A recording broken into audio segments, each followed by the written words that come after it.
In this video, we'll be testing the NEMO Aurora Highrise 6-person tent for its setup, pack away, spaciousness, windows, doors, rain protection, and much, much more.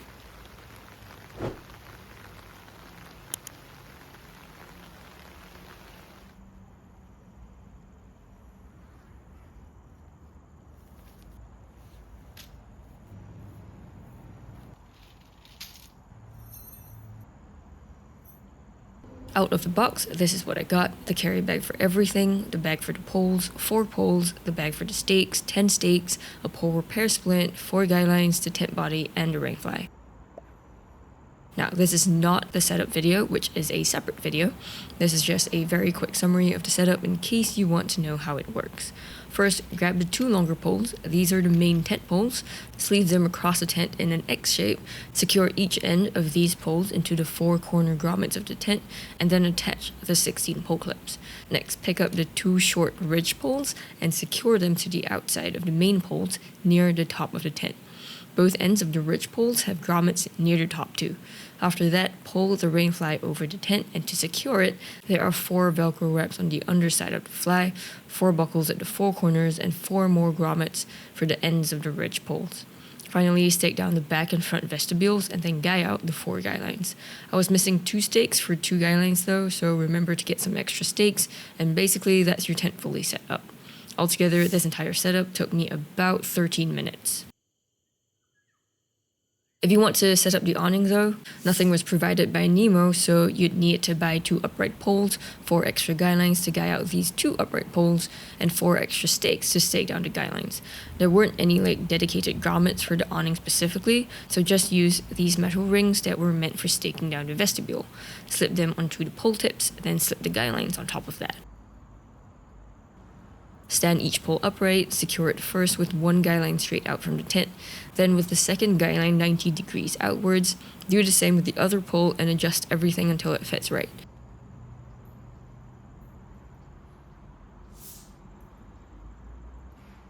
To set up the entire awning, this typically takes about 3 to 4 minutes.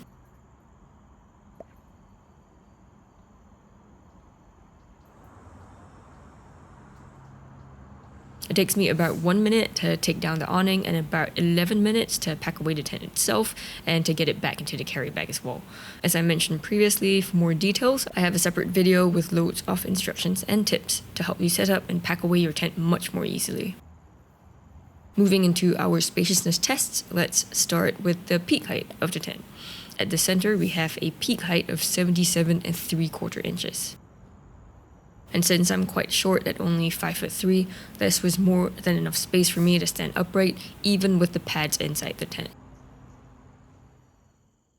Now, this tent is supposed to have vertical sidewalls and standing height throughout nearly the entire inner tent, as it says here. The reason you're supposed to have quite a lot of livable space is because of the 4-pole structure of the tent, as I showed you in the first setup test. So to test this, I measured the heights at various places around the tent, starting with 1 step or 1.5 feet away from the peak height. That came in at 73 inches.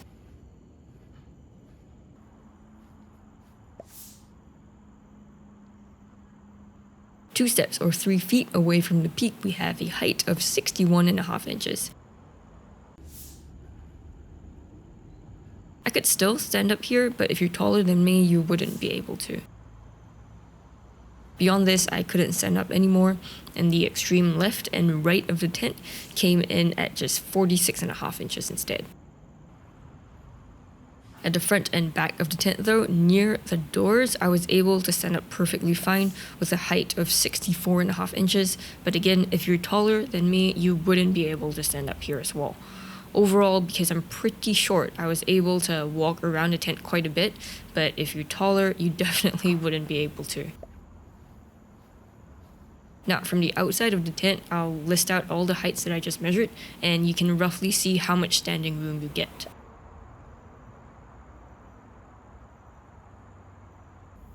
For the base area, I first measured the length across the tent, and that came in at about 118 inches. Next, I measured the width from the back to the front, and that came in at 97 inches.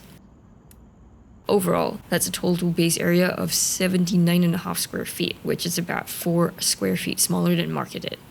Now, how many pads will you be able to fit into this tent?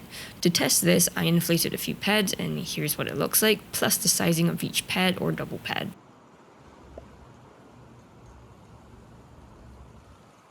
Basically, you can fit 6 people or 6 pads into this tent in this configuration across the length of the tent, but it's almost shoulder to shoulder with a little bit of space left for gear.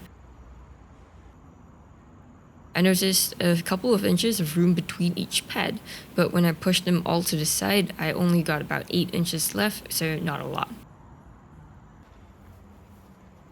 If a 6 pad sizing is too cramped, it is for most people, so you're planning to use this tent for just like 4 people instead.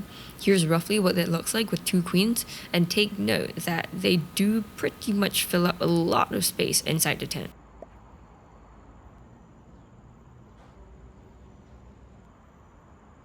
When you push them all to the walls, there isn't a whole lot of space left though, just 20 inches at the width and 5 inches at the length. And my mattresses are actually 5 inches short of actual queen beds. So if your beds are slightly bigger than mine, they'll fill up the whole length right here. Now that we've seen the inner tent space, what about the outer tent sizing? Let's start with the awning. It isn't super big, but it does provide a bit of shade, and you can comfortably fit like 2 packable camp chairs and a table underneath.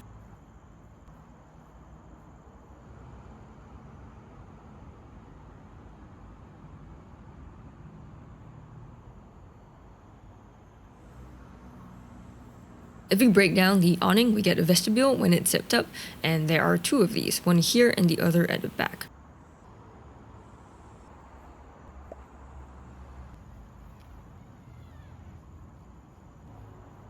These are the dimensions for each vestibule. The shorter length at the front is about 62 inches. The longer length is the same as the length of the tent, and that's 118 inches. And the width comes in at 39 inches. That's a total vestibule area of almost 24.5 square feet. The back vestibule has the same dimensions, I measured it as well. So if we add up the inner tent area plus the vestibule at the back and the vestibule at the front as well, we get the total square footage of 128.3 square feet. As for the sizing, here's what each vestibule could fit. Here are 2 Halinox chairs plus a Halinox table, and all these seem to fit inside the vestibule. But when you zip the vestibule shut and you try to use the space underneath, notice it's a very tight fit, even though I'm already quite small in size.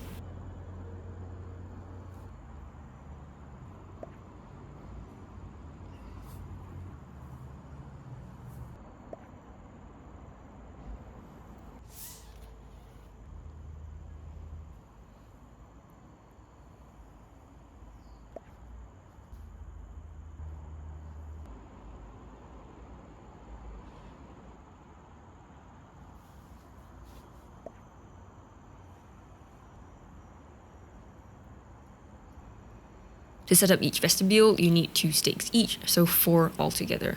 If you stake down the outer loop that isn't attached to the middle fabric, you'd be able to zip it open and bunch up the fabric at the top of the tent with these toggles and loops.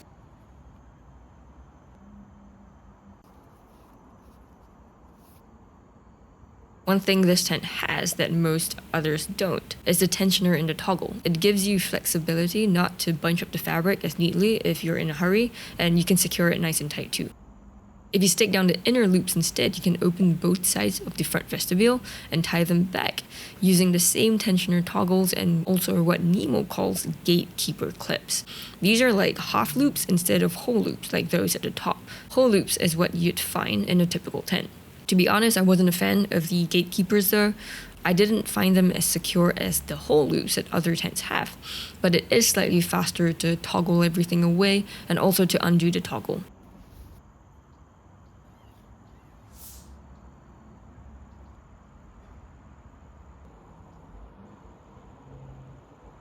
If you want to, you can also unstake the front vestibule completely and tie everything away. The front vestibule has more configurations though, the back vestibule has only 1. Basically, it comes with only 1 zip, so you unzip that and tie it back with regular clips and toggles, not the gatekeeper ones, and you can tighten them as well.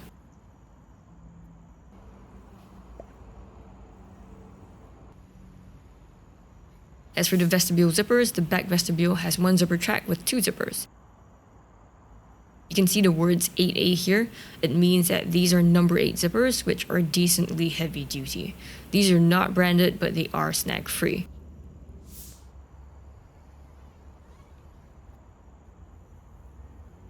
And each track comes with 3 Velcro closures too.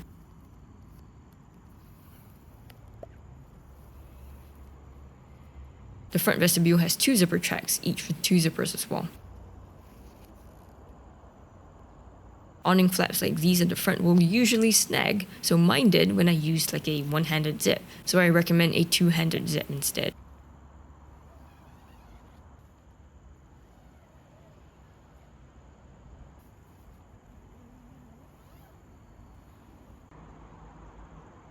Under both vestibules, you'll find the 2 doors of the tent. After you unzip the front door, you can stuff the fabric into this very big, very user-friendly door pocket at the bottom instead of having to toggle everything away.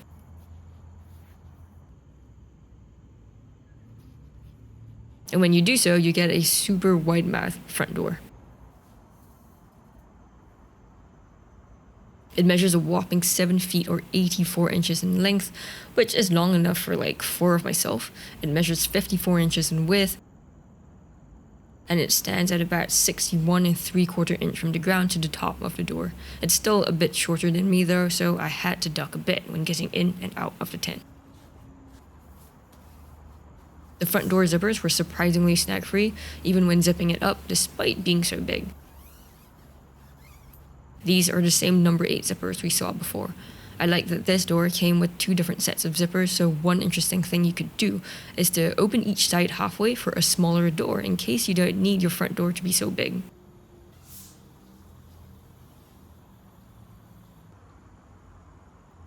The middle part here comes with hole loops and tensioner toggles for tying the fabric back. Each of these half doors measures about 3 feet or 36 inches in length by 49 inches in width, and it's just the right size for a single person getting in and out of the tent. Now, if you were wondering why the back vestibule had only one zip, that's because there's only a half door at the back. It's slightly bigger than each of the front half doors, coming in at 41 inches in length by 50.5 inches in width, but it's still shorter than the front door at 59 inches in height instead. It comes with 2 zippers. These are the same zippers you've been seeing throughout this video. The door was very snag-free, and to keep it open, it comes with hole loops and a tensioner toggle as well.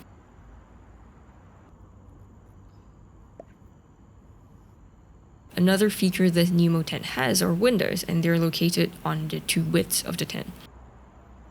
To open them, you can just unhook the toggle from the circle loop at the top corners of the windows, and then bunch up the fabric with the loop and tensioner.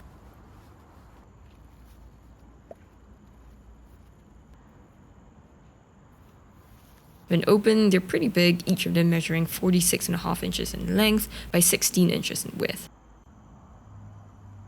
As for the mesh, that's small enough to keep out even no-see-ums. I like the position of each of the windows. When you're sitting up on your pad or mattress at the side of the tent, the window is like right there at eye level, so that was great. And when you lie down, the ends of the ridge poles give you a nice vertical wall where the windows are too, so that was awesome as well.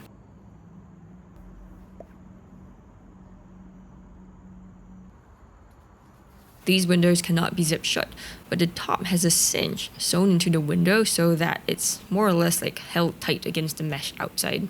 We'll find out if these leak later in the rain test, but either way it won't be able to keep out the cold. For storage, there are 2 pockets on this wall, 2 more pockets on the opposite wall, the front door pocket we saw in the door test, and 2 more pockets on the back wall for a total of 7 pockets. Each of the triangle pockets measures 15 inches to the side and another 15 inches below. Here's what it could fit, and you can easily reach these from the outside of the tent. Each of the bottom pockets measures about 14 inches in length by close to 6 inches in width. These aren't triangle in shape, so they were able to fit more stuff. At the top of the tent, there's also a nightlight pocket, which is meant to turn your headlamp into a lantern, but it didn't really work very much for mine when I put one of my portable torches in there.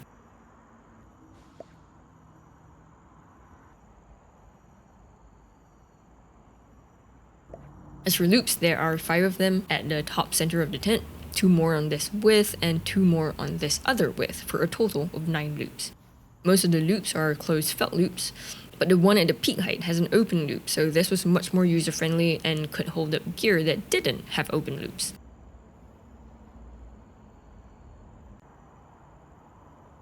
The widths of this tent have a shorter rainfly length, but this also means a bit more ventilation in the heavy rain tests, which you'll see in just a bit. As for seam taping, I checked the seam running across the flooring and it was taped. I also checked the floor edge and corner seams, taped too. On the width of the tent with the half fly, anything that wasn't covered by the rainfly was taped. And the rainfly itself was also perfectly taped. Now, to test all the waterproofing features, I put the Aurora Highrise through more than 1 hour of heavy rain.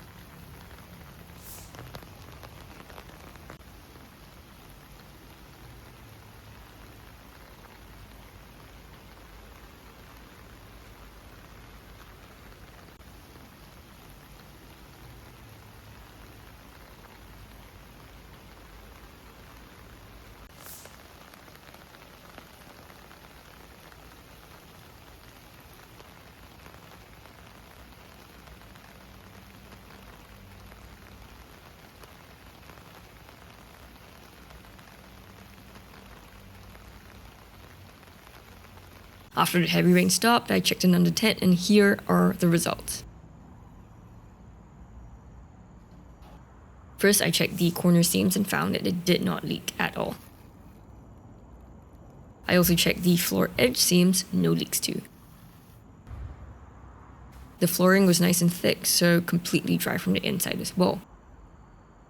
The tent fabric on the width that wasn't covered by the rainfly also had no leaks. As for the top mesh panel for ventilation, that didn't leak as well. The window was kept dry from the inside too because of the fabric covering it, but of course that will be wet from the outside, so be careful not to let the rain drip into the tent. I also opened the door to check on the rainfly and found that it was dry from the inside too. Overall, this tent did very well in the heavy rain. As for materials, the flooring is made of thick 150 denier polyester with a 1500mm waterproof coating. I really like the fun pattern on the flooring. It just makes the tent feel more cozy, like a home instead of a tent. The rainfly is made of 68 denier polyester with a 1200mm coating instead, and the tent body is 68 denier polyester, no coating. The poles are made of regular aluminum. I also measured each one and found that the main tent poles came in at about 15mm, while the top ridge poles measured 12mm. As for mesh, that was no seam mesh. You can find most of the above info on the tags that came with this tent. The guy lines are regular shot cord with an easy to use tensioner. The stakes are your regular shepherd hook stakes, and stitching is good all around the tent. Here's some additional info. This tent meets all flammability requirements. It also comes with a lifetime warranty. It doesn't have any flame retardant coatings, and it's designed in the US, made in South Korea, but sewn in Vietnam.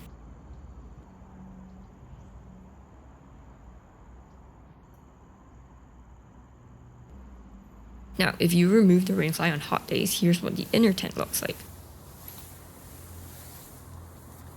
Overall, I'd say this is about 40% mesh, but it would have been nice to have the mesh a bit more like transparent instead of the colored mesh it is right now.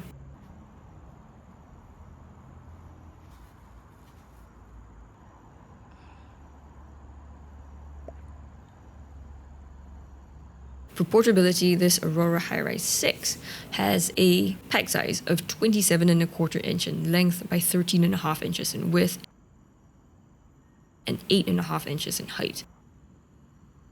Here's what it looks like beside a 2-person Coleman sundown tent and a 1-liter Nalgene bottle. The carry bag comes with shoulder straps for easy carry, and everything weighed 17.6 pounds. I bought the NEMO in a 6-person capacity, and I paid about $400 for mine when it went on sale sometime in 2025, I think. I've also tested quite a few 6-person tents over the years, and here are some of the more popular ones in the same price range of the NEMO. These are the REI Basecamp 6, the REI Wonderland 6, and the North Face Wawona 6. As you can see, these are all in the same price range as the NEMO of about like $500 to $600 for each of these tents. These are the latest MSRPs without any sale discounts. For the rest of the pros and cons, how I compared the NEMO is by taking all the data you just saw in the testing and comparing it to the average of all the other tents here, so we can find out all the actual pros and cons of this tent. So here's what you'll find out. The first test you saw in this review was the setup test, and the NEMO took 50% less time than the average 6-person tent. As for the pack away, it also took 50% less time, so overall, the NEMO was a very easy to use tent, and this is our first pro. Our next pro is that this is the only tent that comes with a vestibule that you can turn into an awning. The rest of the tents here cannot do that. The next test isn't a pro or a con, hence it's not colored because it has about the average peak height of the rest of the tents. But when it comes to the number of vertical walls in the tent, which helps to increase livable space inside, the NEMO is definitely much better than average. As for the other tents, the Basecamp doesn't have any vertical walls, the Wawona has only one at the front wall, and the Wonderland has 2. As for the inner base area, the NEMO is quite close to the average size, which is why I didn't color code it. The vestibule area is also quite close to the average size. But one thing the NEMO doesn't have is standing height in the vestibule. On the other hand, one of the other tents, the North Face Wawona 6, has standing height throughout the entire vestibule. As for the total base area, that's just the inner area and the vestibule area added together. Moving on to features, I first looked at the number of doors, and all the tents here have 2 doors. But if you want a door where you don't have to duck when getting in and out of the tent, only the Wonderland and the Wawona have that, the Basecamp and the NEMO do not.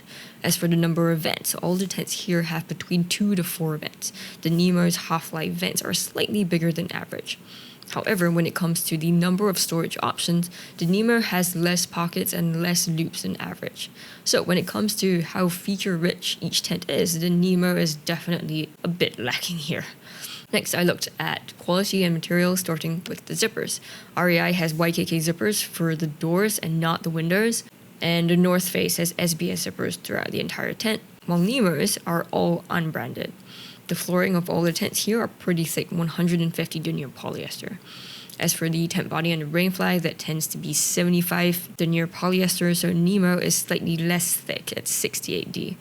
REI poles are regular aluminum, same as the NEMO, only the North Face has DAC poles. And for guy lines, the average of the 3 other tents is 10.3 guy lines, while NEMO has only 4. That, coupled with the vertical sidewalls, means that the NEMO will not do as well in the wind. So if you're looking at overall quality materials, the NEMO is not as good as the average. And because the average 6-person tent has slightly thicker materials, more poles, and more guy lines, the average weight is about 3.5 pounds heavier. Overall, I really enjoyed using the NEMO. I liked how easy it was to set up and pack away, the shade under the awning, the livable space inside the tent, and I really liked the cool floor patterns as well. But if you're getting this tent, just bear in mind that it's not as feature-rich, and the materials they use were not top-of-the-line kind of materials as well. These 2 cons aren't very small for me, so because of this NEMO is unfortunately not my favorite tent. If you're interested in checking out more details of how I tested and compared each tent, you can check out this video on screen where I compared NEMO to many other of the best camping tents out there. Thank you so much for watching, and I'll see you in that one.